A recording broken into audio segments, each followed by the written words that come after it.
Pamene masiku asala ochepa maka ndithu kuti nzika zisankhe anthu oti azisogolere kuyamba ndithu 2025 kumapita msogolomo.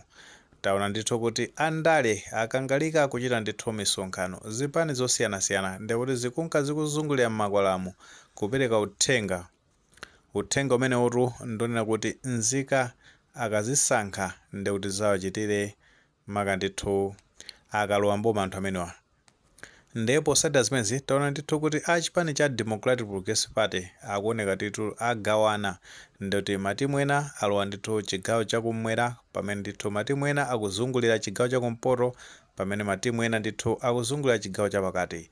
Ndi pa chigawo chapakati taona ndithu kuti Dr. Jane Ansah amene ndi running mate wa chipani chimene cha DPP amene watu ndithu anasogozana ndi Alfred Gangata amene ndi wachiwiri wa mtsogoleri wa chipani cha Democratic Progressive Party chigawo chapakati. Tatiye ndithu tionere zimene anayankhula amene Dr. Jane Ansah pamene anafika ndithu pa kunchinji pene patu timati pakamwendo.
Mijengo ya simenti osatiseleja kuja padizemu bameko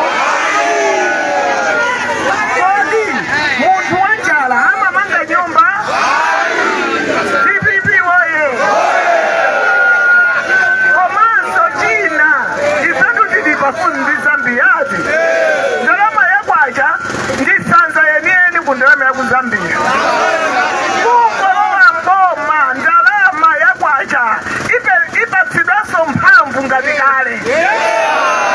Chabwino tazionera tokha pamenepo tawamvanso uthenga umene akufotokoza amene a Jane Ansah uthenga umene utu ndi umene ndithu uli manifesto a chipani chimenechi maka kuwauza nzika kuti Professor Arthur Peter Mutharika akuti ndithu ndi amene akonza dongosolo labwino kuti awombole nzika za Malawi maka ndithu akawavotera pa chisankho chimenechi ndi akufotokoza bwino nkhani zokhuza ndi zaulimi nkhani za maphunziro komanso mavuto ena ndi ena kuti kodi amenewo azathana nawo bwanji achipani chimene cha Democratic Progressive Party.